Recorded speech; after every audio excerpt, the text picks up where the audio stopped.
Bienvenue à toutes et à tous. Merci de nous choisir pour votre source d'information. Il n'y a pas d'acte qui soit meilleur aux yeux d'Allah, ni plus largement récompensé qu'un acte accompli au cours des premiers 10 jours de Dhul Hijjah, selon le prophète, que la paix et la bénédiction d'Allah soient sur lui. Dans le hadith Bukhari, que devrions-nous faire comme acte pour atteindre la satisfaction d'Allah? Dr Ousmane Soleh Traoré nous donne plus de précisions dans ce reportage de Maïmouna Koulibaly et de Midou Diré. Il n'y a pas d'acte qui soit meilleur aux yeux d'Allah, ni plus largement récompensé qu'un bon acte accompli au cours des premiers 10 jours d'Al-Adha. Selon le prophète, que la paix et les bénédictions d'Allah soient sur lui. Ces 10 premiers jours de Dhul Hijjah, le 12e mois du calendrier islamique, ont un statut spécial pendant le mois béni du pèlerinage. Louange à Allah et paix et salut sur le prophète Mohammed sallallahu alayhi wa sallam. Allah subhanahu wa ta'ala nous a créé et nous a fait des bonheurs. Parmi les bonheurs d'Allah, il nous a donné les périodes dans lesquelles on s'approche à Allah subhanahu wa ta'ala par les bienfaits. Et parmi ces périodes-là, il y a les 10 premiers jours du mois de Dhul Hijjah, ce qu'on appelle mois de la grande fête ou mois de la fête de Tabaski. Et ces 10 premiers jours du mois de la fête de Tabaski sont des jours sacrés, car Allah subhanahu wa ta'ala a juré dans le Saint-Coran par ces jours-là. Allah subhanahu wa ta'ala dit wal fajr wa layalin ashir, je jure à l'aube et je jure aux 10 jours, 10 nuits. Les 10 nuits sont les 10 premiers jours du mois de Dhul Hijjah.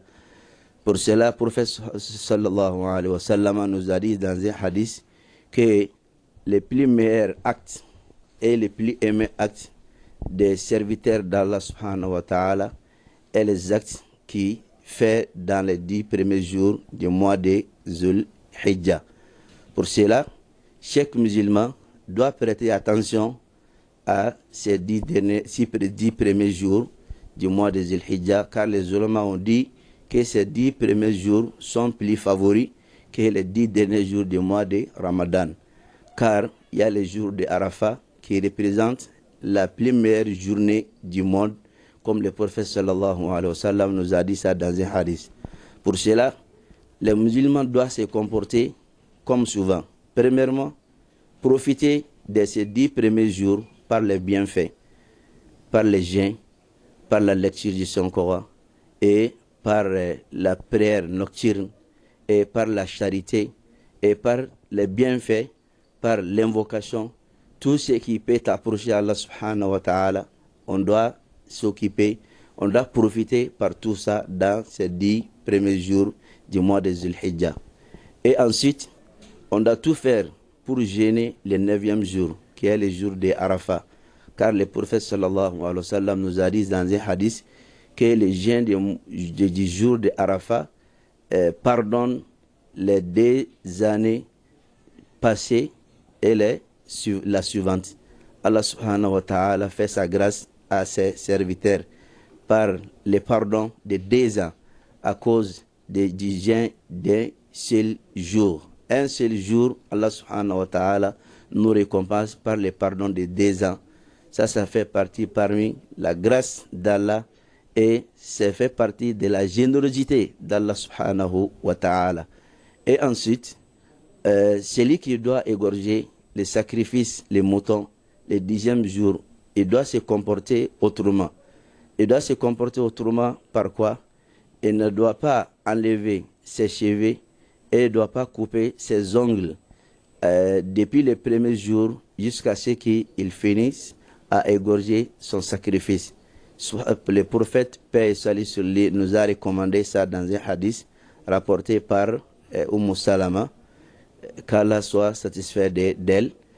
Dans ces cas-là, toutes les personnes qui doivent égorger les sacrifices le jour de la fête doivent se comporter par ça, par la grâce d'Allah. Et on doit s'en profiter encore dans ces 10 premiers jours par l'invocation, surtout de dire Subhanallah, Alhamdulillah, Allahu Akbar, La ilaha illallah. Et les jours de la fête représentent une grande journée est un grand jour pour tous les musulmans partout. Et c'est le jour du pardon. Et c'est le jour de la fraternité. Et c'est le jour de l'invocation. Et c'est le jour des remerciements.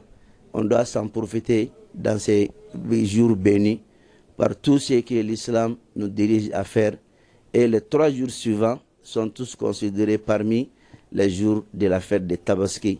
J'ai prié Allah subhanahu wa ta'ala qu'il bénisse notre pays et qu'il agrée nos œuvres et qu'il pardonne nos péchés et qu'il nous dirige vers le droit chemin et qu'il nous accorde son miséricorde et sa grâce et sa clémence divine.